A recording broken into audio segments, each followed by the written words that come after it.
Buenas tardes a todos. Vamos a dar inicio a la actividad académica del departamento. El día de hoy, escenario de la ketamina en la unidad de cuidado intensivo.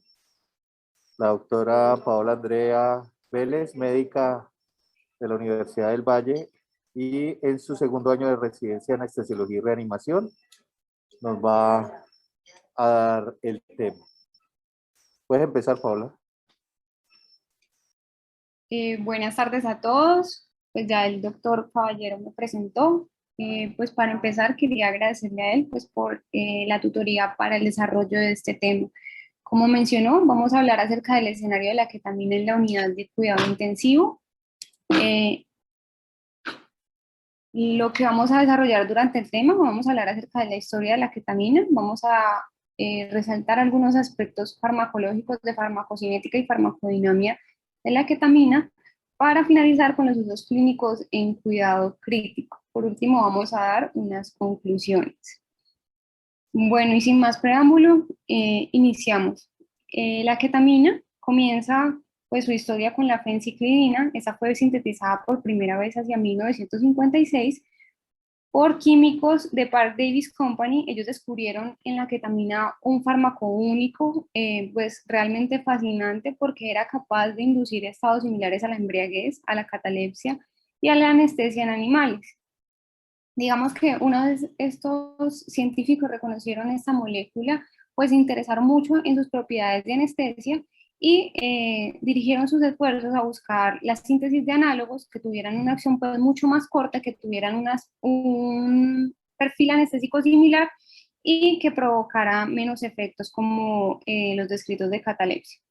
La ketamina entonces la identifican como este compuesto cloro 581, también en Park Davis Company, un químico de apellido Stevens, y se descubre entonces pues que la ketamina era un análogo estructural de la fenciclidina que tenía una décima potencia y digamos que pues fue muy interesante esta molécula para que posteriormente los doctores Corsen y Domino, el uno anestesiólogo y el otro químico, dieran los primeros estudios de ketamina en humanos hacia 1966.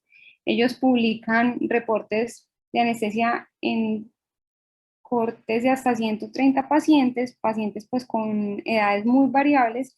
Encontraron entonces que la ketamina producía una analgesia muy profunda con una alteración en la conciencia, y es desde sus inicios que describen los posibles efectos psicomiméticos que pueden verse con el efecto de la ketamina, incluso en personas sin ningún tipo de antecedente.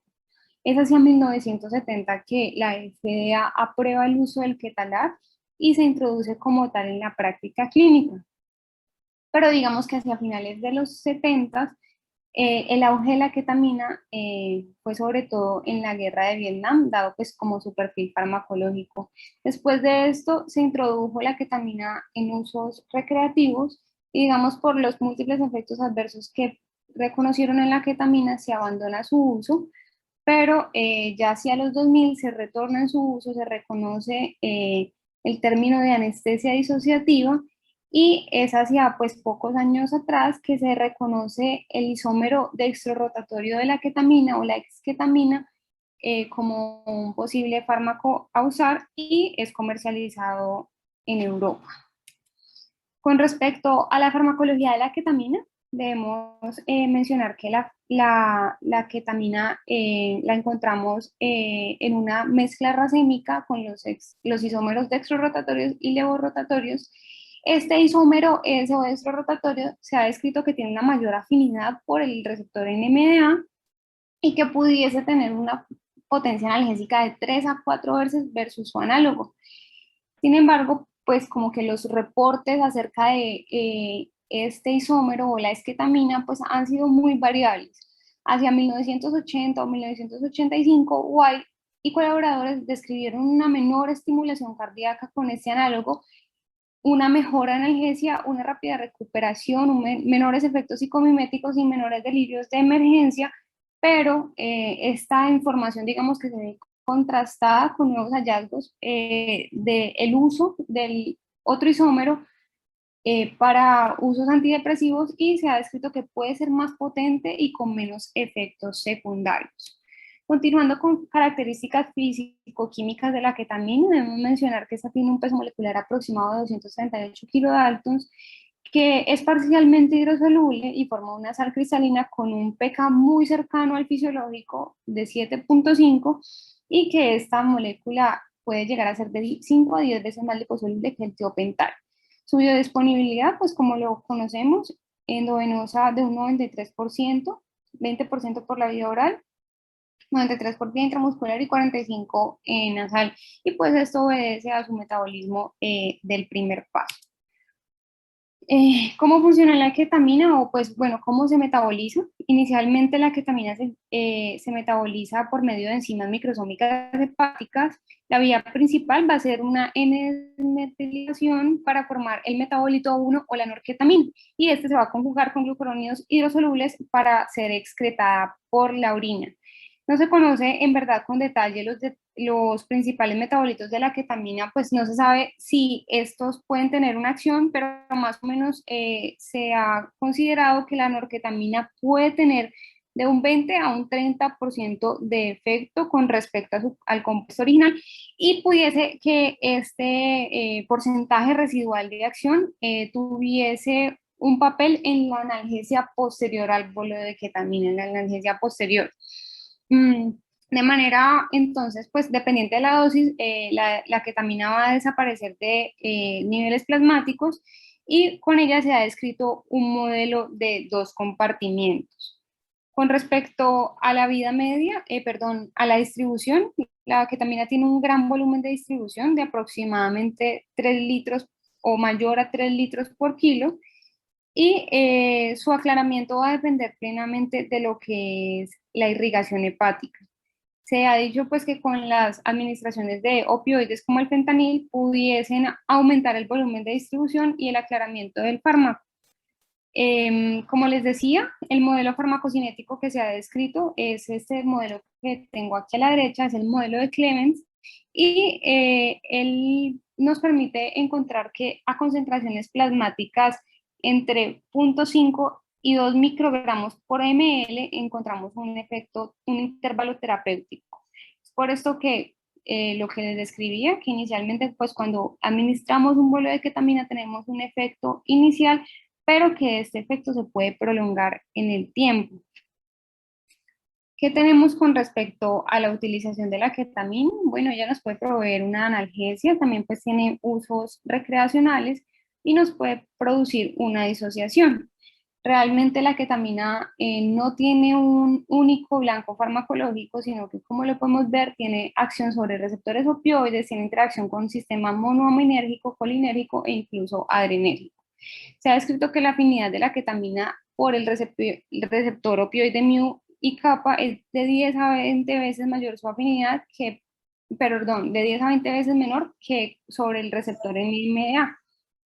Y digamos que esta acción sobre el receptor opioide nos puede explicar algunos de los efectos psicomiméticos que tiene la ketamina.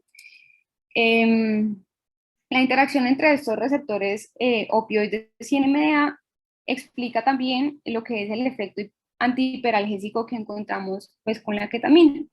Se ha descrito también pues, que la ketamina inhibe la recaptación de noradrenalina, dopamina, serotonina, y digamos que esto es lo que nos va a favorecer los efectos cardiovasculares que vamos a ver más adelante.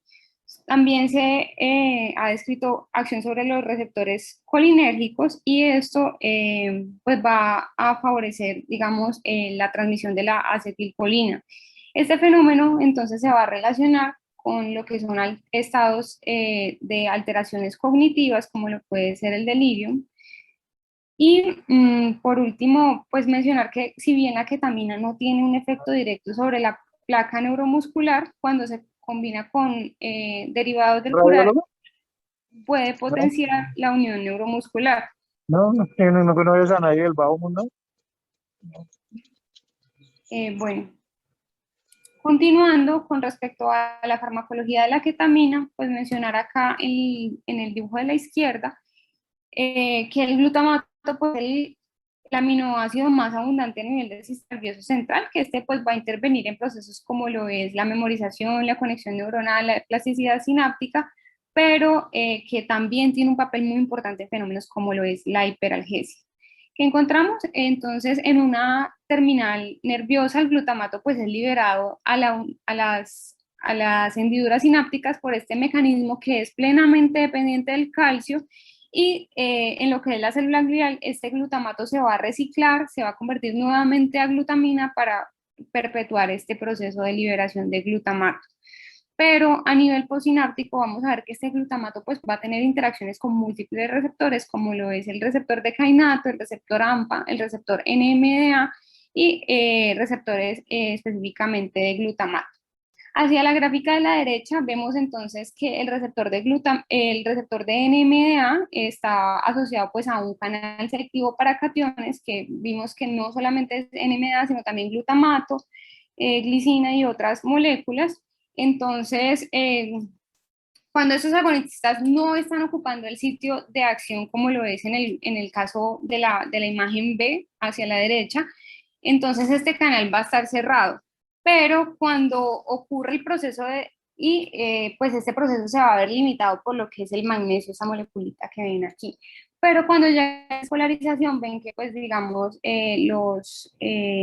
acá en la imagen de la C, una vez hay despolarización, hay flujo masivo de calcio, que son las perlitas blancas, y esa molécula de ketamina pues se va a unir directamente al receptor de NMDA y es por esto que va a actuar este mecanismo. Otros mecanismos que se han descrito con la ketamina, se ha encontrado una interacción del receptor NMDA que va a tener efectos antiperalgésicos inducidos por los opioides. Realmente es esa interacción la que va a llevar al efecto antiperalgésico y es por esto pues que se utiliza principalmente la ketamina en dolor crónico. También se ha visto que las dosis subanestésicas de la ketamina pueden potenciar la analgesia opioide.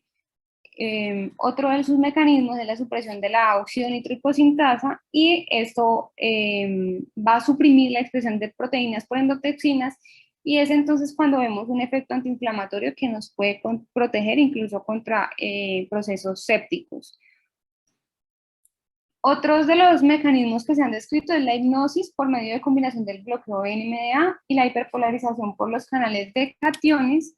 Continuando, también se ha visto un efecto antiproinflamatorio que puede ser responsable de este efecto antiperalgésico.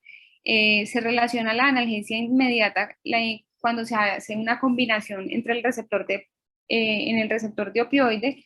Se ha visto que también puede tener un efecto inmunomodulador inhibiendo la expresión de los genes del TNF-alfa y la interleuquina 6 en los macrófagos, y esos efectos posteriores al fármaco se han visto relacionados con conectividad con el receptor AMPA y ahí pudiese pues tener la ketamina un efecto antidepresivo.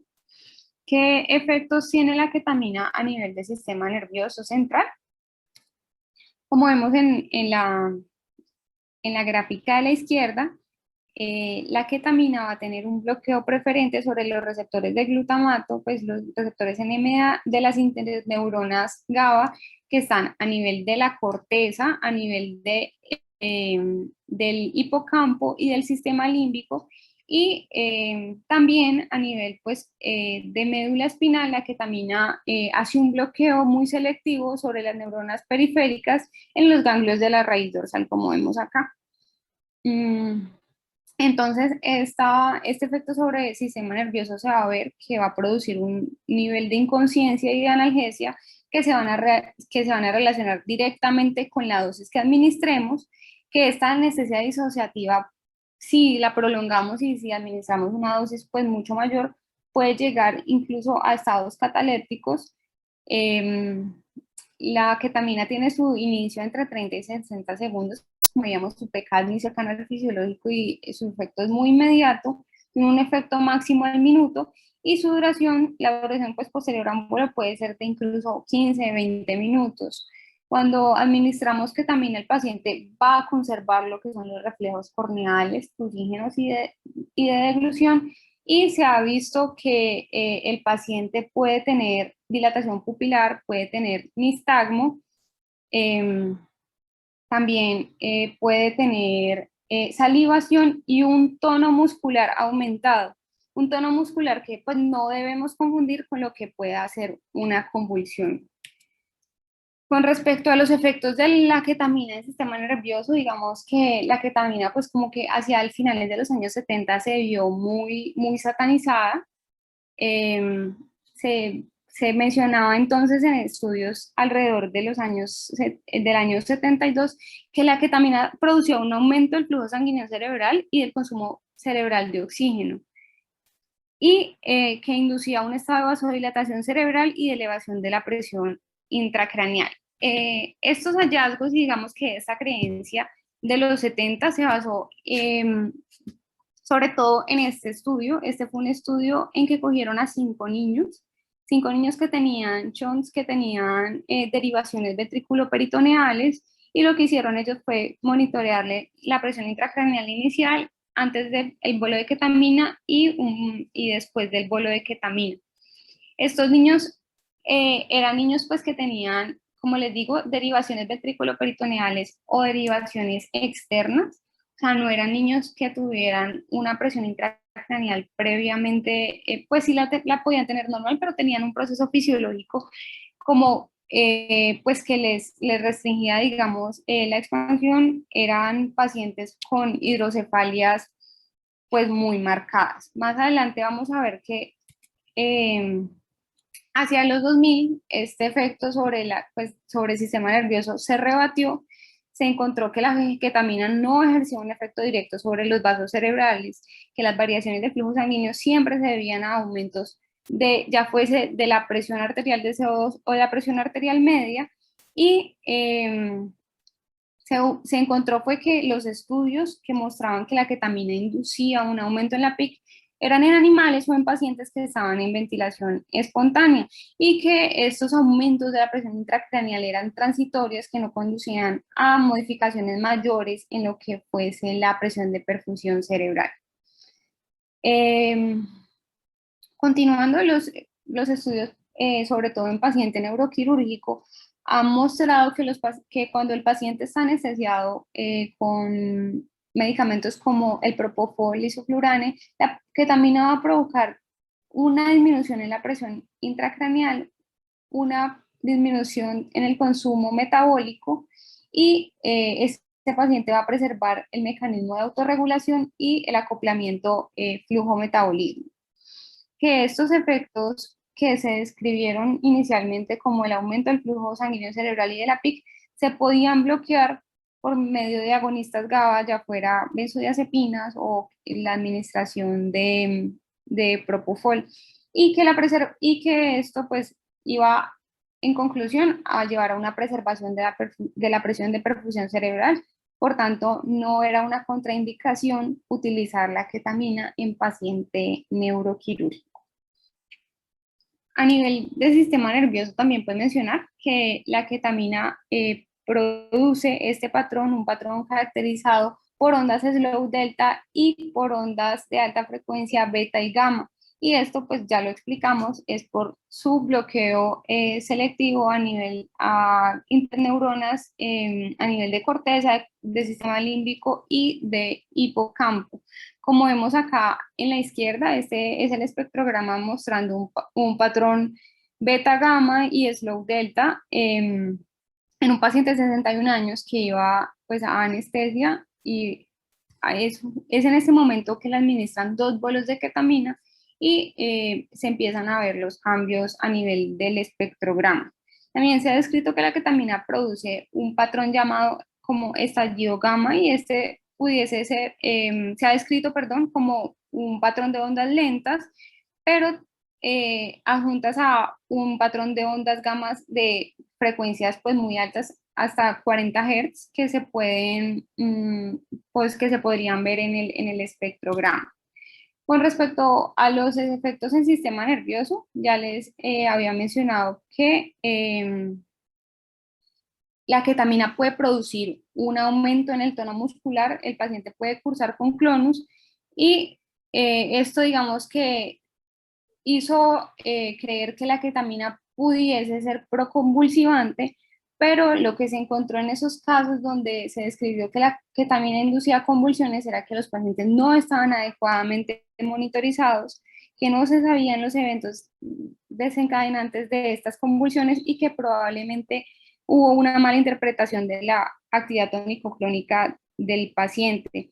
De hecho, la ketamina se ha demostrado, como lo vamos a ver más adelante, que pudiese tener un efecto sobre el tratamiento del estatus epiléptico refractario. Con respecto a sus efectos neuroprotectores, ya hablábamos de que la ketamina puede tener un efecto en el paciente neuroquirúrgico debido a que una vez bloqueamos el receptor NMDA se inhibe la entrada de calcio a la célula y este calcio pues que pudiese ser proapoptótico no va a entrar, entonces vamos a tener un efecto protector por ese lado. Más adelante lo vamos a mencionar, pero pudiese tener efectos sobre las despolarizaciones tempranas que se han descrito en el trauma craneoencefálico y en la hemorragia subaracnoidea. Con respecto a neurotoxicidad, estudios animales y estudios en neonatos comprobaron que dosis mayores a 20 miligramos por kilo pudiesen tener efectos sobre recién nacidos prematuros y desencadenarles pues como un retroceso en el desarrollo neurocognitivo de estos niños. Hasta la fecha, pues no hay un dato que compruebe pues realmente este efecto, pero pues digamos que no, en estos niños que tienen pues como susceptibilidad, procuramos no utilizarlos. Pasando al sistema cardiovascular, la ketamina va a generar un aumento de la frecuencia cardíaca, de la presión arterial y del gasto cardíaco.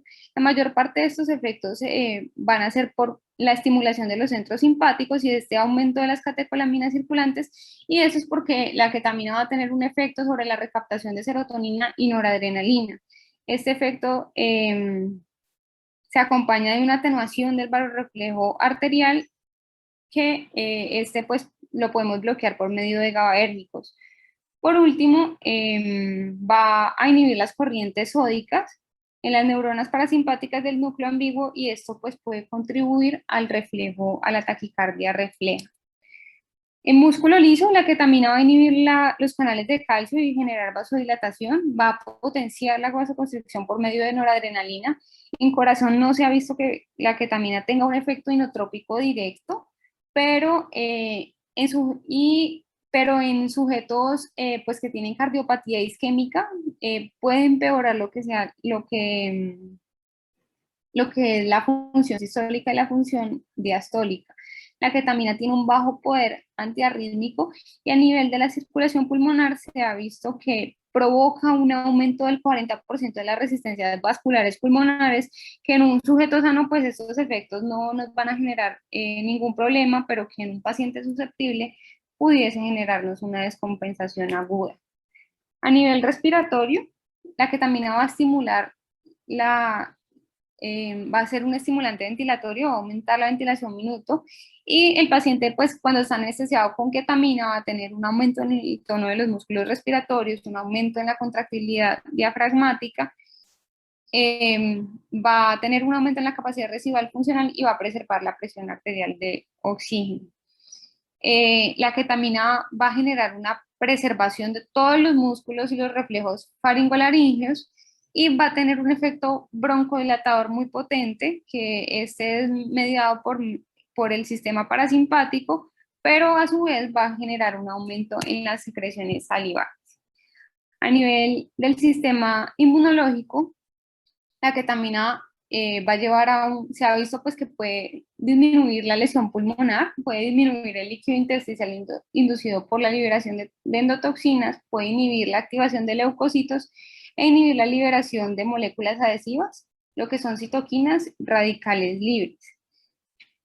Ya con Respecto a los efectos adversos, hay unos que están relacionados con la tasa de infusión. Cuando damos dosis intravenosas más grandes, y sobre todo cuando las pasamos en menos de 60 segundos, tenemos riesgo de presión respiratoria, tenemos riesgo de un pico hipertensivo y de una taquicardia. Esos efectos también pues, se ven contrarrestados cuando utilizamos medicamentos GABAergios. Otros efectos adversos, los más comunes es la emesis y realmente parece que pues, no está relacionada con la dosis. El paciente que está con ketamina se debe de tener pues como con profilaxis de náusea y vómito normal. El delirio en la emergencia y es como es uno de los problemas que más nos preocupan, las reacciones psicomiméticas que pueda tener. Como les mencioné anteriormente, se describieron desde que inició el uso de la ketamina, se describen que con dosis menores, con dosis bajas, incluso en pacientes normales, la incidencia de reacciones psicomiméticas puede ascender hasta el 7%.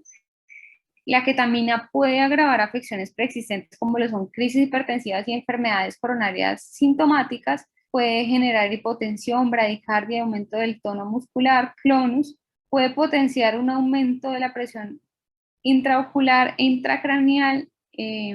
Hay datos acerca de neurotoxicidad, sobre todo en lo que les dije, en animales y en neonatos, y puede generar afecciones urinarias. Se han descrito cistitis ulcerativas en pacientes consumidores recreacionales. Con respecto a los usos clínicos de la ketamina, generalmente vemos reportes o estudios que utilizan ketamina en pacientes pues no críticamente enfermos. La ketamina se usa en anestesia, se utiliza en dolor crónico después de la cirugía, en síndromes dolorosos regionales complejos. Los pacientes pues son citados para una infusión de unas horas de ketamina, en dolores de miembros fantasma, en dolor posoperatorio y como analgésico adyuvante a los opioides. Sin embargo, ¿qué tenemos con los opioides y sobre todo en la unidad de cuidados intensivos? Que si bien son el prototipo de pseudoanalgesia pues, que quisiéramos tener, pues el uso que le damos a los opioides pues realmente está muy limitado a sus efectos adversos. Y es en ese contexto que debemos de considerar la ketamina como una alternativa para nuestro uso clínico. La ketamina en UCI, pues realmente no hay un estándar en dosificación, va a depender del uso que le demos. Y lo más importante cuando vamos a utilizar la ketamina es que seleccionemos bien al paciente, que tengamos una dosificación titulada y que le hagamos un adecuado seguimiento al paciente. Ya entrando en los usos de la ketamina, frecuentemente se usa como pseudoanalgesia en la UCI, y es importante aquí resaltar lo que es el dolor en la unidad de cuidado intensivo. Se dice que hasta el 80% de los pacientes pueden informar dolor cuando están hospitalizados en la UCI, y este dolor puede cronificarse hasta en el 12 al 40% de los pacientes después de 6 meses del alta hospitalaria. Es en ese contexto que la ketamina pues tiene más cabida porque puede llevar a una reducción y prevención de la sensibilización central, a una reducción en la hiperalgesia inducida por opioides y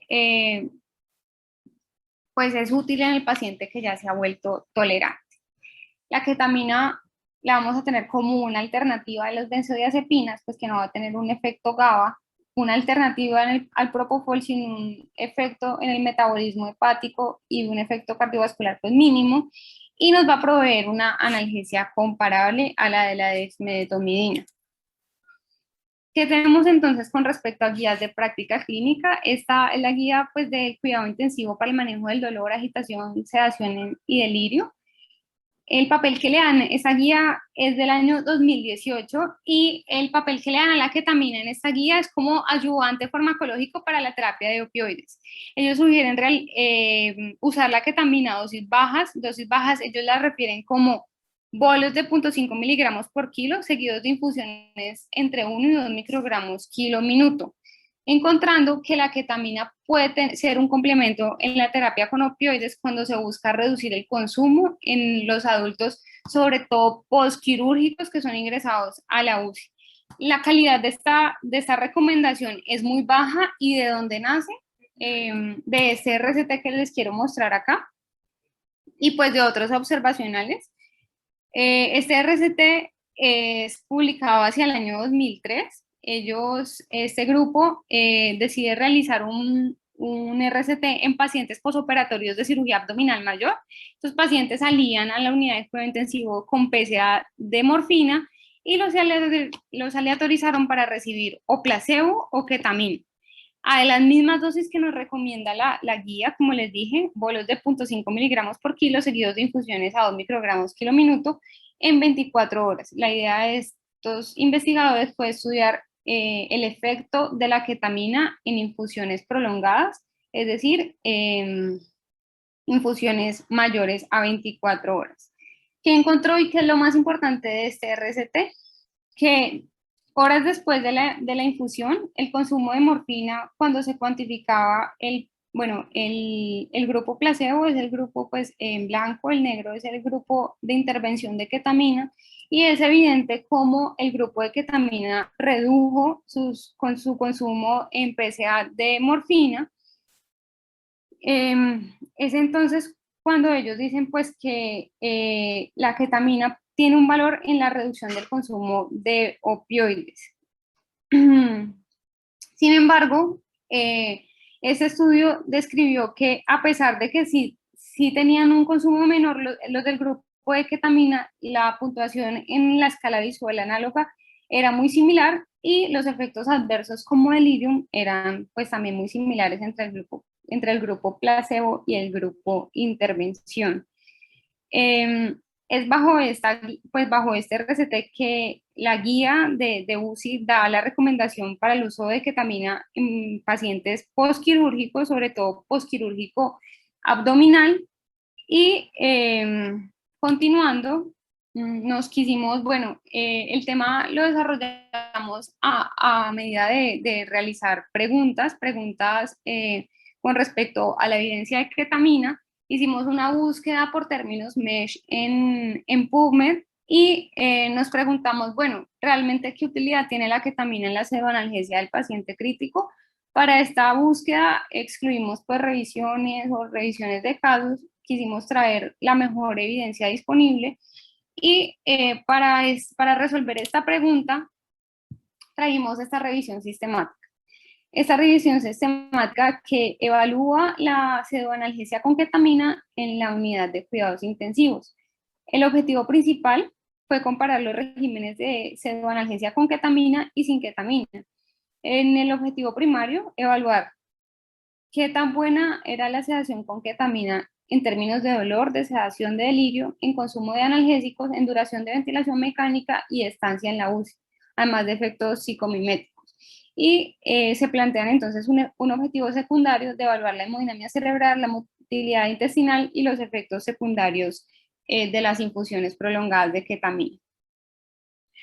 Los investigadores, pues después de hacer todas las exclusiones, encuentran 6 ensayos clínicos controlados, solo uno que obedecía al objetivo primario y es el mismo que les mostré anteriormente del año 2003. 93 pacientes que iban a cirugía abdominal recibían ketamina versus placebo a las dosis ya mencionadas y el outcome primario era el consumo de morfina, demostrando que sí se disminuía el consumo de morfina sin diferencias en dolor y sin diferencias en escalas de sedación. Los otros 5 RCTs que ellos encontraron no iban acorde con el objetivo primario, sino que evaluaban lo que era presión intracraneal, motilidad intestinal y lo que era variables hemodinámicas. ¿Qué encontraron entonces? Que en 4 ensayos el resultado primario era la monitoría de la PIC. Los pacientes eran pacientes en esencia con trauma craneoencefálico y acá pues hay uno que incluye pacientes con hemorragias subaracnoideas. Estos ensayos no encontraron diferencias significativas en los efectos de los regímenes de ketamina sobre lo que fue la presión de perfusión cerebral ni diferencias en la PIC. Y solo uno de estos refirió que la alimentación por sonda era más exitosa durante el periodo de estancia en UCI cuando se utilizaba el régimen de ketamina. En general, pues los resultados neurológicos con respecto a lo que fue escala de Glasgow y alta fueron muy similares entre ambos grupos de intervención. ¿Qué concluye entonces esta revisión sistemática? Que si bien la ketamina puede tener un efecto ahorrador de opioides cuando se usa como infusión en la UCI, también puede ser considerado en pacientes pues, con otro tipo de patologías, como lo vimos en el trauma craneoencefálico. Que existe la posibilidad de efectos psicomiméticos, realmente no se comprobó que placebo o que grupo ketamina tuviese uno o pues más efectos adversos a nivel psiquiátrico, pero que se requiere más RCT con bajo riesgo de sesgo para evaluar los resultados como lo que es el control del dolor, el nivel de sedación y delirio mediante pues evaluaciones más objetivas. Como vemos, pues los hallazgos no son los mejores, pero tenemos claro pues que un paciente que más se beneficia de una infusión de ketamina es aquel paciente postquirúrgico abdominal que puede tener un ahorro en los opioides. Con respecto a lo que ya nos estamos preguntando, y es que si la ketamina modifica el riesgo de delirium, hicimos pues la búsqueda MESH de ketamina y delirium en cuidado intensivo y encontramos este RCT. Este RCT fue publicado en el año 2018. Pues, se titula así: dosis bajas de ketamina pueden reducir el delirio, pero no el consumo de opioides en pacientes ventilados mecánicos y sedados en la UCI. Es un RCT. ¿Qué intervención se realizó en este estudio? Ellos cogieron pacientes que eran admitidos en la UCI que se esperaba que requirieran ventilación mecánica mayor a 24 horas. En total seleccionaron 162 162 pacientes. A 80 les dan placebo y a 82 les dan ketamina en una infusión a 3 microgramos por kilo minuto, con el objetivo de mirar el consumo de opioide y la presencia o duración del delirio. A la derecha, la prevalencia del delirio. Como pueden ver, en el grupo de placebo se presenta pues mayor incidencia de delirium, mientras que en el grupo de ketamina pues sí se encontró una incidencia menor en el grupo de delirium con una P de 0.03. Cuando el delirio en este grupo de pacientes estaba presente, en el grupo de placebo, era mucho más prolongado que en los pacientes que habían recibido ketamina. ¿Qué concluye entonces esta revisión sistemática? Que a diferencia de la revisión sistemática anterior, en la de que teníamos pacientes posquirúrgicos abdominales, en este estudio no logran demostrar ningún efecto de la ketamina sobre el consumo de opioides, y probablemente ellos plantean dos razones. Primero, que estos pacientes que iban a UCI no eran solamente posquirúrgicos, sino que también eran pacientes médicos, y que digamos los pacientes quirúrgicos en este grupo que habían ido a cirugía pues habían recibido altas cargas de opioides, o pues que los sacaron con una analgesia ideal de cirugía. Entonces pues era muy difícil digamos que controlar esta intervención. Encontraron también que la incidencia del delirio pues fue mayor que la observada en los pacientes ancianos después de cirugía no cardíaca, realmente tenían altas tasas de delirium, y que esa reducción en la tasa de delirium que se encontró en el grupo de ketamina pues no le podían dar como una explicación clara. Encuentran que la analgesia de la ketamina es comparable con los hallazgos de dexmedetomidina, pero para este año en Francia la dexmedeto era off-label en el uso de analgesia. Plantean probablemente que la ketamina tenga propiedades inmunomoduladoras periféricas y centrales que pudiesen modificar el riesgo de delirio.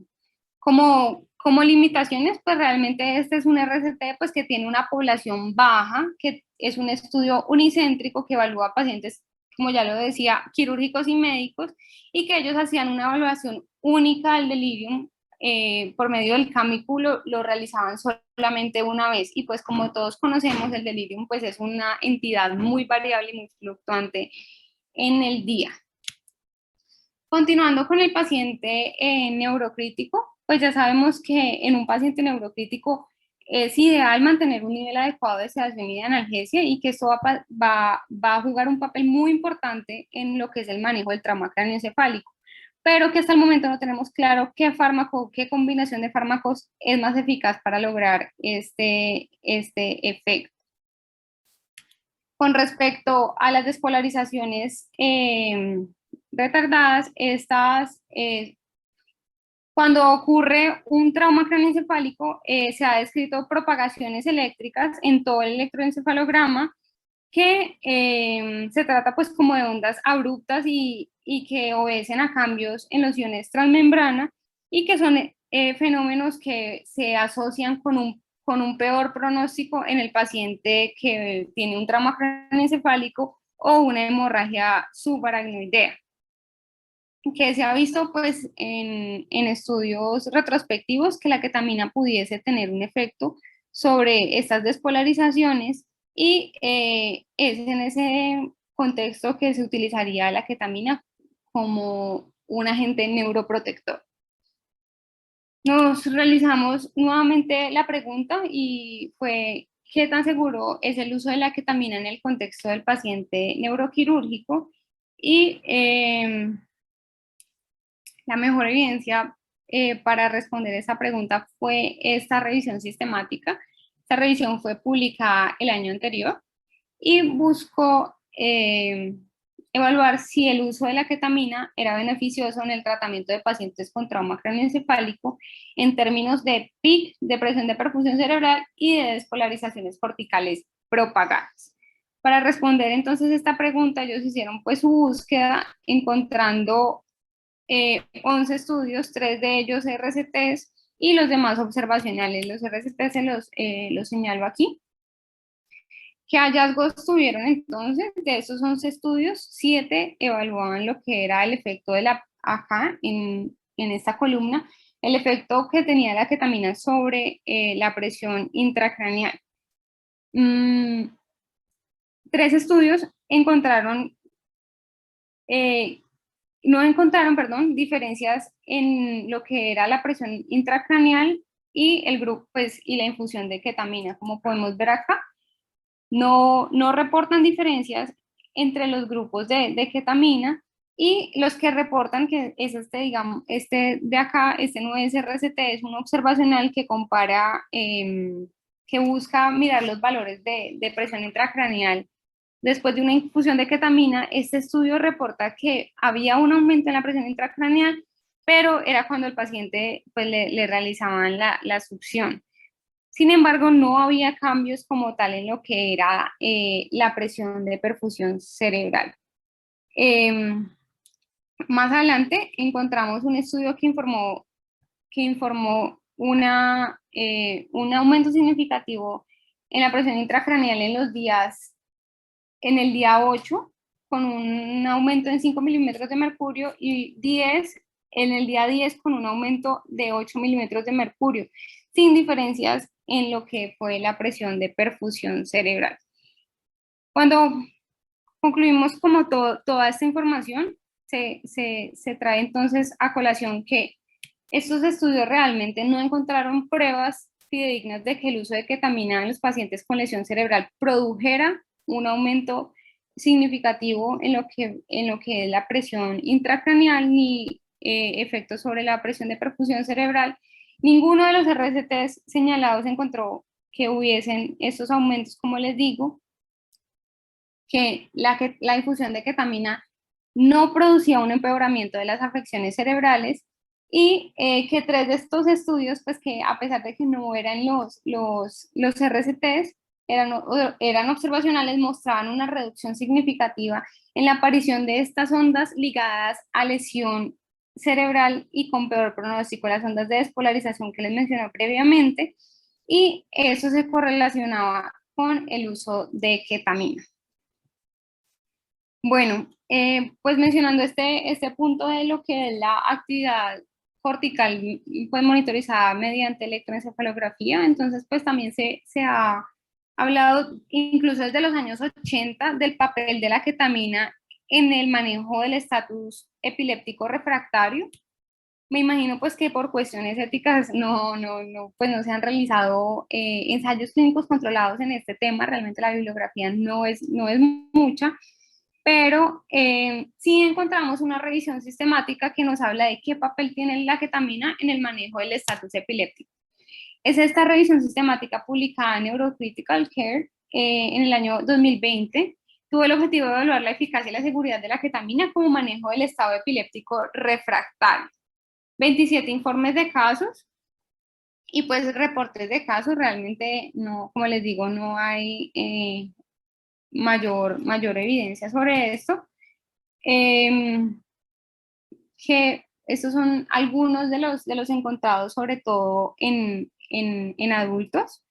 Vemos que la causa del estatus epiléptico en su gran mayoría es infeccioso, metabólico o anóxico. Estos sujetos pues eran inicialmente tratados en su gran mayoría pues con benzodiazepinas, con pentobarbital, pero una vez persistía este estatus epiléptico después de 24 horas y pues ya digamos que ya se quedaban cortos en opciones, les ofrecían lo que era la infusión de ketamina. Muchos de estos reportes monitorizan actividad electroencefalográfica sin reportes de cambios con respecto a la ketamina. Y la respuesta clínica, pues como la podemos ver acá, en algunos casos es favorable.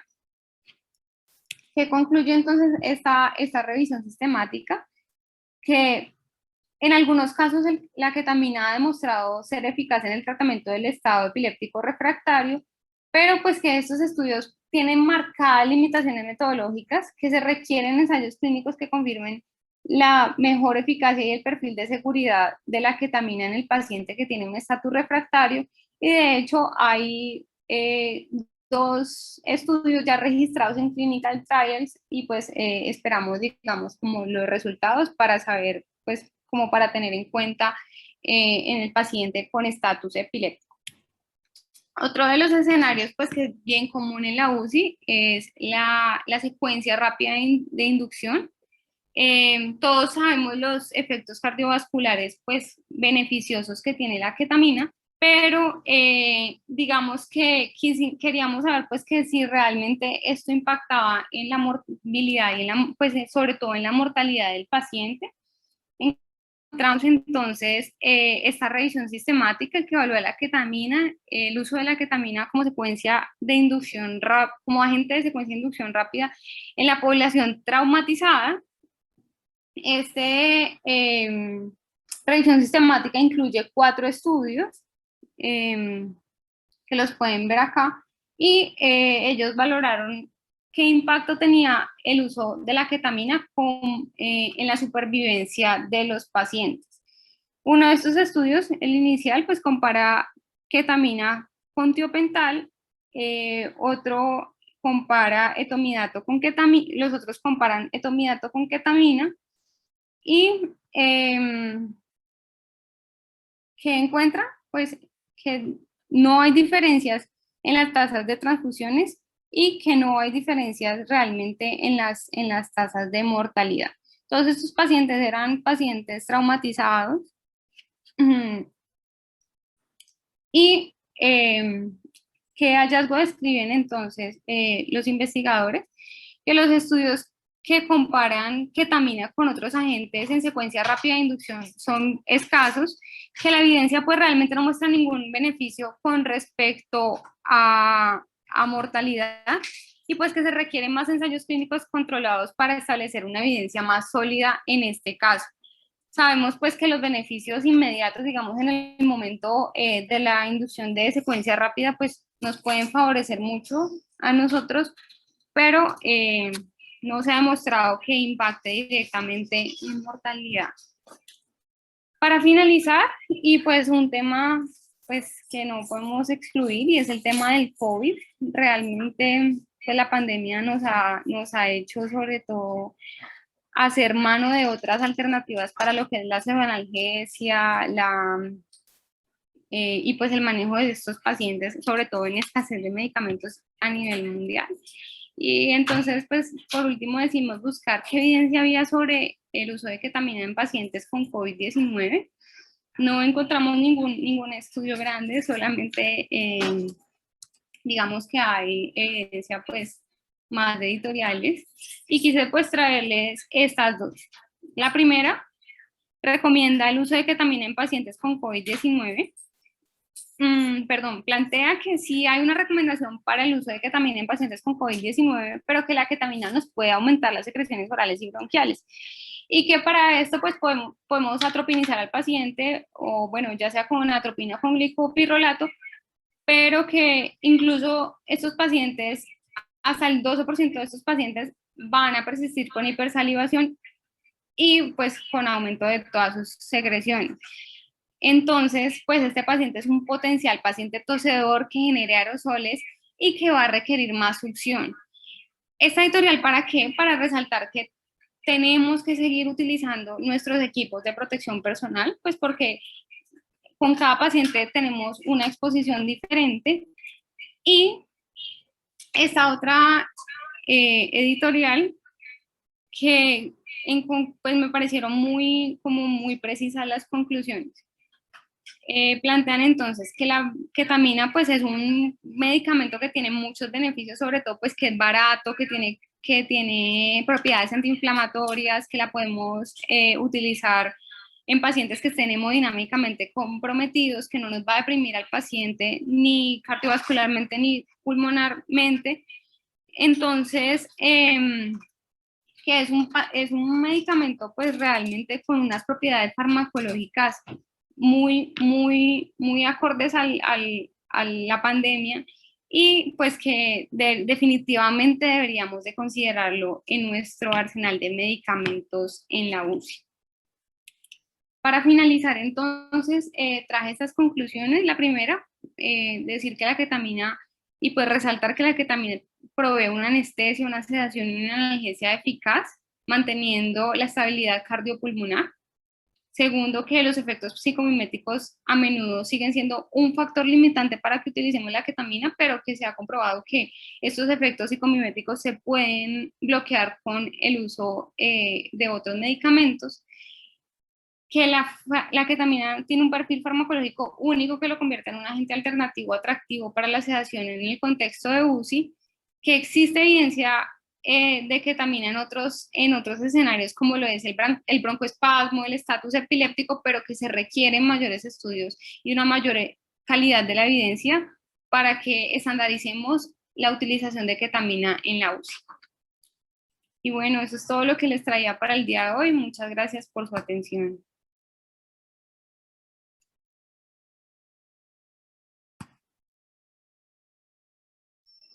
Muy bien, Paola. Vamos a la sesión de comentarios, preguntas. René.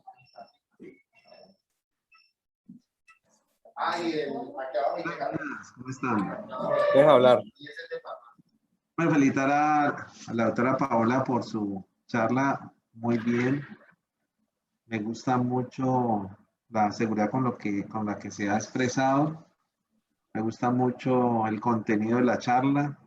Me gusta mucho el que ponga el logo de la Universidad del Valle y el Hospital Departamental. Pero no me gusta que haya dicho que es como conclusión, que es una sedación atractiva, ¿sí? Eso faltan estudios, como dijiste al final. Si tú ves los estudios que mostraste, la mayoría de ellos son hechos con dosis analgésicas, ¿sí? Y lo que sí nos ayuda a mostrar esos estudios que mostraste es que la dosis que se utilizó fueron dosis que están por encima de las dosis analgésicas, pero que nos hablaban de la monitoría de la presión intracraneana, estos estudios que mostraste. Y le quita un poquito pues el estrés que le da a uno con utilizar la ketamina como sedante en cuanto a la hipertensión endocraniana, pues en ese aspecto. Pero como sedante no tenemos nada en la literatura basada en la medicina basada en la evidencia. Queda uno pues con esa gran expectativa, muy complicado hacer estudios utilizando dosis mayores de de 0,4 miligramos kilo hora, que es como el límite de la dosificación como analgésico y que está en la guía de nosotros como analgésico. La pandemia pues nos ha puesto en este problema de que, pues, que no hay ni midazolam, no hay propofol, no hay dexmedetomidina, no hay tiopental, ¿sí? No hay otro tipo de benzodiazepinas. Entonces, no, pues que solo hay ketamina.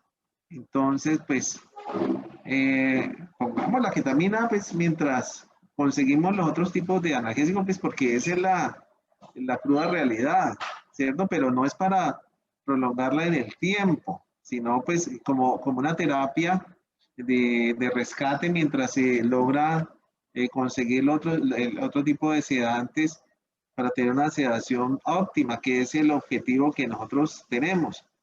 Entonces, sí, hay que apoyarse mucho también en lo que es la monitoría de la sedación en las UCIs, ¿sí? Con el RAS, cuando lo utilizamos con ese objetivo. Ahora, como ahorrador de opioides, es una estrategia muy buena, ¿cierto? Pues ya y está pues avalada pues, con algunos de los estudios que tú mostraste. Pues ahí está la gran inquietud, ¿sí? Lo que no debemos de permitir es que tengamos pacientes con muy buena analgesia, relajados y sin sedantes, que porque tiene ketamina dosis analgésica, pues eso es como terrible, ¿no? Entonces No, hay no que estar... podemos reemplazarlo definitivamente con un inductor, con un hipnótico, o sea, no lo podemos reemplazar a dosis bajas. Ahora, en cuanto a su uso como inducción en la secuencia de intubación rápida, pues tiene su espacio, ¿no? Sí, señor. Y hay que también utilizarlo en el paciente con COVID. Recuerden que el objetivo número uno en paciente con COVID, bueno, uno de los objetivos cuando uno intuba a un paciente es que no vaya a toser, no vaya a pujar, no se vaya a mover. Entonces hay que dar la dosis adecuada, ¿sí? Y hay que tenerlo dentro del armamentario. Cosa difícil, doctor Caballero, cosa difícil de tener en los regentes de farmacia que le digan, no, es que solo tengo ketamina, yo estoy preguntando es por un seante, sí, solo hay ketamina. Complicado el tema, pero Claro, felicitaciones a Paula por su charla, muy chévere. aquí, Gracias, aquí la evidencia es muy clara. La ketamina es un coayudante, Juan. es un manejo multifarmacológico, ¿no? Y eso es bien importante que lo tengamos claro, porque creo que sobre todo en los médicos generales asistenciales están tomando que la ketamina es puede ser el hipnótico primario y no se puede tomar así.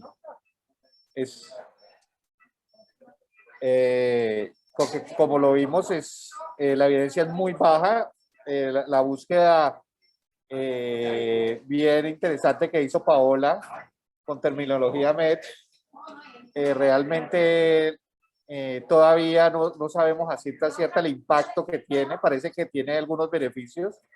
Interesante el tema de en la parte de las convulsiones, interesante el tema de disminución de opioides, que eso sí lo hemos visto, de la hiperalgesia asociada a opioides, que es de las cosas que más tiene evidencia, y también el tema del delirio, pero no lo podemos tomar como un hipnótico básico primario, y eso, como dice René, es difícil para el tema de la falta de insumos que hemos tenido. Es muy buena como coayudante y eso no lo ve desde el punto de vista de la experiencia práctica de uno. Pero en lo más importante, que es la medicina basada en la evidencia, todavía la evidencia es muy escasa, como lo dijo René. El doctor Castillo va a hacer un comentario y ya te doy la palabra, Germán.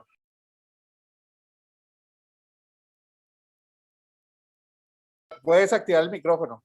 Listo. Hola, Fabricio, buenas tardes. Hola, Germán, qué chévere verte Hola, acá. Fabricio, ¿me escuchan bien? Sí, se te escucha bien. Qué chévere Bueno, verte en la unidad. felicitar por la conferencia, pues excelente que estemos manejando todos estos temas que combinan lo que muchas veces hacemos en quirófano con las aplicaciones al cuidado intensivo. Solamente quiero mirar que aportar que me parece muy interesante todo esto en la parte cuando uno trata de hacer libre de opioides o cuando trata de disminuir el consumo de opioides. Me parece que el papel de los receptores NMDA juega algo muy importante. Parece que hacia allá están apuntando algunos de los medicamentos y las combinaciones, porque en anestesia nos hemos centrado tanto en otro tipo de receptores, GABA especialmente, casi que nos hemos concentrado solamente en GABA y pues NMDA lo hemos dejado allí como relegado. Y cuando uno ve el uso de otros medicamentos en anestesia libre de opioides que le apuntan hacia estos receptores GABA, perdón, receptores NMDA, me parece que tiene un papel muy importante. Sí, pues es válido que ketamina no sirva como hipnótico exclusivo, pero me parece una muy buena alternativa, especialmente considerando todo lo que se habla de ahorro de opioides. Y de pronto, pues no es muy fuerte, pero creería que en cuidado intensivo sería muy importante considerar, ya cuando haya disponibilidad pues, de los opioides, todo lo que sucede con esa dependencia que se genera con las infusiones continuas de fentanilo y demás opioides. Como la ketamina puede jugar allí un papel, no sé porque no tengo mucho conocimiento si pueda servir para poder disminuir el consumo de estos otros opioides y así evitar esos fenómenos de dependencia, que como vamos a ver, pues todos estos pacientes, especialmente los pacientes ancianos, van a tener un riesgo alto de delirium. Y vemos entonces como la ketamina allí también tiene cabida en estos grupos de pacientes. Entonces me parece que ketamina tiene un potencial muy alto. Sí me parece que es una muy buena alternativa para pensarla y es cuestión de analizar bien cómo monitorizarla, porque también tenemos una gran deficiencia con la monitoría de actividad cortical. Como es cortical, vemos cómo la ketamina se altera estos potenciales y demás, que es lo único que tenemos, SEDLA, ENVIS o lo que sea, pero vemos que es muy difícil monitorizar ketamina para encontrarle el valor hipnótico. Entonces, yo creo que faltan estudios y una alternativa sería considerar monitoría como el SEDLine, que te permite ver un espectrograma de ketamina como tal y correlacionarlo con otro tipo de valores para evaluar la hipnosis, los que ustedes usan en cuidado intensivo, el RAS y demás, o el RANSE. Entonces sí me parece que también tiene un potencial impresionante y no debemos como subestimarle el uso, especialmente considerarlo como hipnótico, porque si bien la evidencia no lo respalda ahorita, me parece que es que no estamos midiendo su potencial hipnótico como tal. Gracias. Pero no dejarlo solo, ¿no? Como el hipnótico primario. Mauricio, Porque uno lo ve en esta escasez, ¿no? Dejas un paciente solo con ketamina y es bien complejo. doctor Caballero. Pero como tú mismo dices, el problema es la monitoría. No sé si quieres comentar algo más, Germán.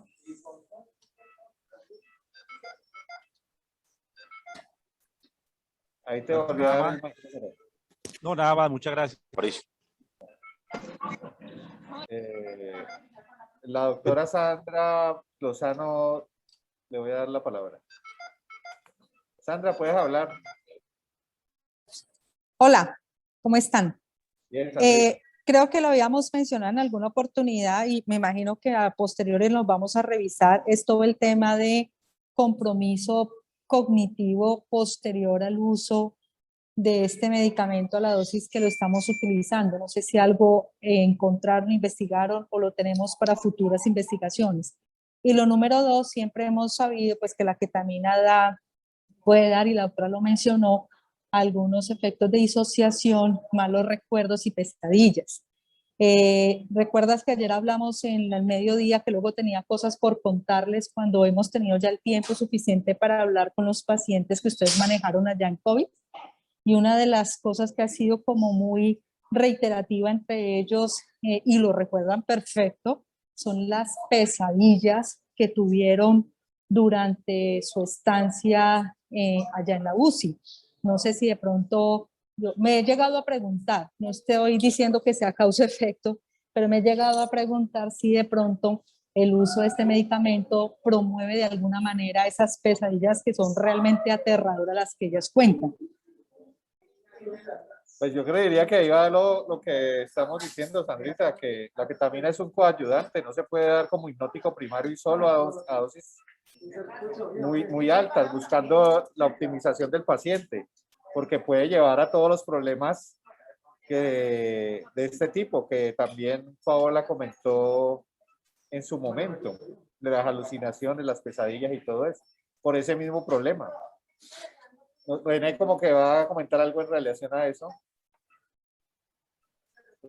Hola, no, pues eso sí se ve obviamente en los, cuando después de una anestesia que uno ha utilizado ketamina, pues sí los pacientes expresan ese tipo de situaciones.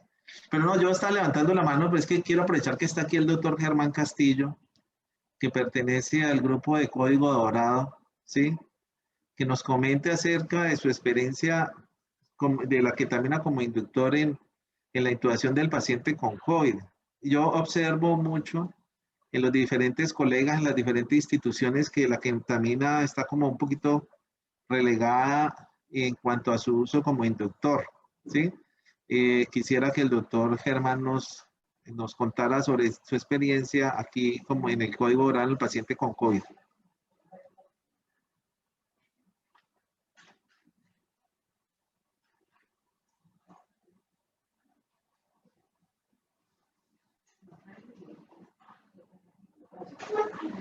Profesor Germán, ¿está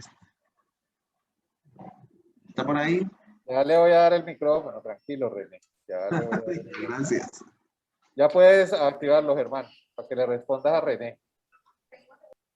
No, qué pena, es que no alcancé a escuchar porque estaba caminando. No, te comentaba que aprovechando que tú estás aquí, que perteneces al grupo de Código Dorado para la intubación de los pacientes con COVID, para que nos mencionaras algo de tu experiencia en el uso de la ketamina en la inducción del paciente, de este tipo de pacientes, porque en varias instituciones y veo y observo que muchos colegas no la usan, prefieren otro tipo de inductores. Entonces, quería tu opinión Claro. a este. ¿Ya allí me escuchan bien? Sí, yo te escucho, correcto.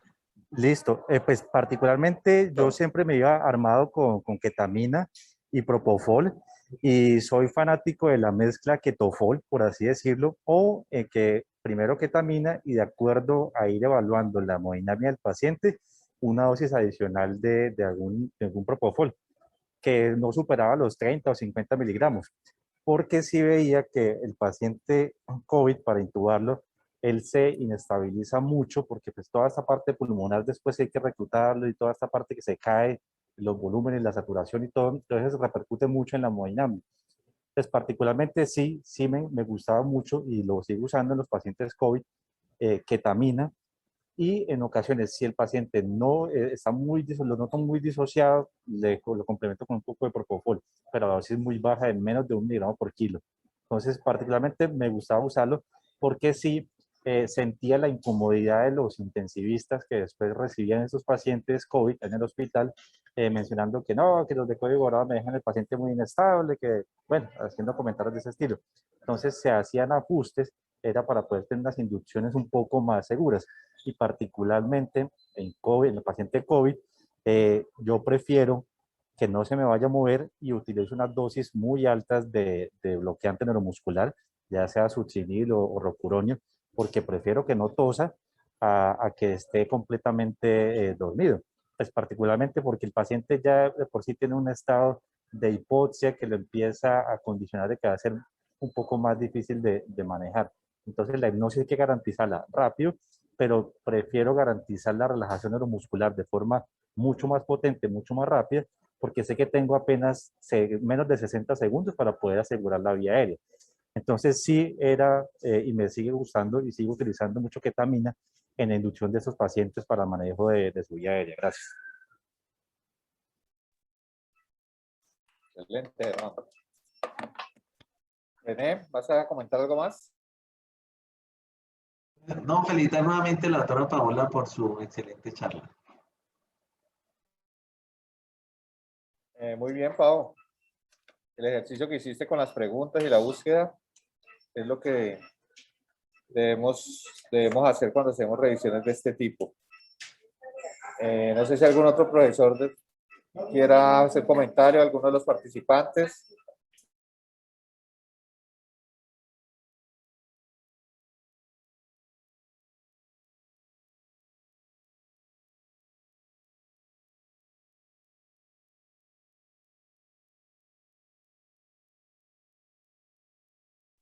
Bueno, creo que no más preguntas, Paulita. Muy bien. Se te apagó el micrófono, ya te lo abro. Para que te despidas. Listo, puedes hablar. Bueno, no, profe, agradecerle a usted pues por ayudarme en la realización de este tema y a los demás doctores pues por estar presentes.